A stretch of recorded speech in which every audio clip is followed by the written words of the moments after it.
published 1730 EDT, the 13th of September 2017, updated 1730 EDT, the 13th of September 2017. The extent FIFA President Gianni Infantino and his lieutenants go to in order to influence supposed independent decision-making in Zurich was laid bare in Westminster yesterday. Former FIFA governance chief Miguel Maduro, who lasted 11 months in the post, told the DCMS Sports Select Committee that his sacking followed him blocking Russian Deputy Prime Minister Vitaly Mutko from the FIFA Council because of a conflict of interests with his senior political role.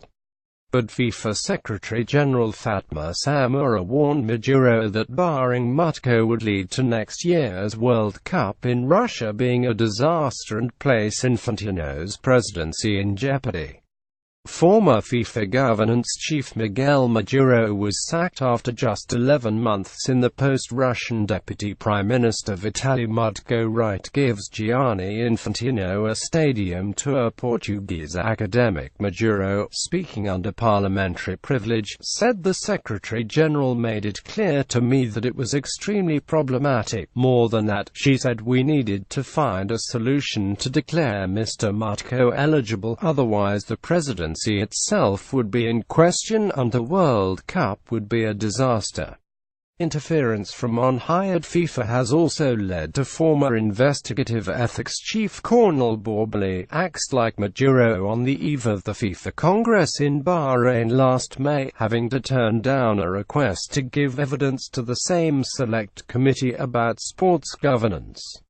FIFA Secretary-General Fatma Samoura feared placing Infantino's presidency in jeopardy. Chairman Damian Collins read to Infantino seeking permission for Borbeli to attend but received a letter back from Samoura. She refused on the grounds of confidentiality, adding Borbeli could face potential criminal action under Swiss law if he did so. Collins said he was surprised that Samoura, rather than Infantino, had replied and did not refer the request to the FIFA Ethics Committee.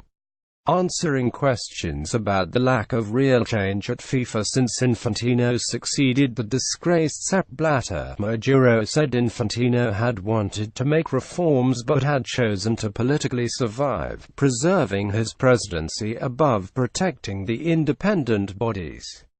Damian Collins had his request for Cornel Borbeli to attend a committee blocked by Samoura. It has not gone unnoticed by football agents, who dislike family overly interfering with the management of players, that 3 Premier League footballers who failed to achieve the transfers they wanted during the last window, Johnny Evans above of West Bromwich and Arsenal pair Callum Chambers and Jack Wilshere, all have family members involved in the representation. Clubs tend to be a lot more honest with agents about a player's future than with his family, whom they would not want to upset. Johnny Evans is one of 3 players with family representatives who wanted a summer move. The Quest's bid for TV rights. Quest, the low-profile TV station, are one of the parties showing an interest in bidding for the Football League highlights contract, which will start next season, with Channel 5 not expected to renew the partnership. Quest is available on all platforms, including Freeview, and is a sister channel of Eurosport on the Discovery Network, who have the TV rights to the 2020 Tokyo Olympics. Quest have already shown an interest in football by screening various pre-season tournaments, and a clash of Eurosport scheduling has seen them pick up coverage of snooker and superbikes.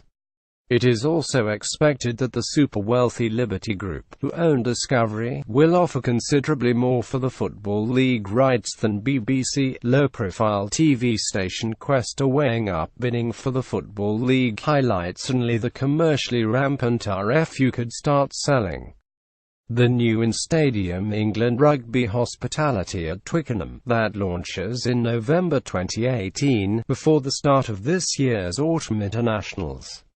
Hospitality for the 2018 Autumn Internationals is already available before this year's games. It will be a big surprise if Roy Hodgson's backroom staff at Crystal Palace does not include performance analyst Andy Scolding, who was alongside him at Fulham, Liverpool and England. Scolding also had the nightmare experience of joining failed manager Gary Neville in Valencia. Meanwhile, one familiar face greeting Hodgson at Crystal Palace will be Joanne Whittle, head of PR and media, with whom he worked throughout his time at the FA. Unfortunately for Hodgson, Whittle will be leaving at the end of the month, having handed in her notice before Frank de Boer's brief reign to take a break after 30 years in football. A former England performance analyst Andy Scolding may join Roy Hodgson at Crystal Palace.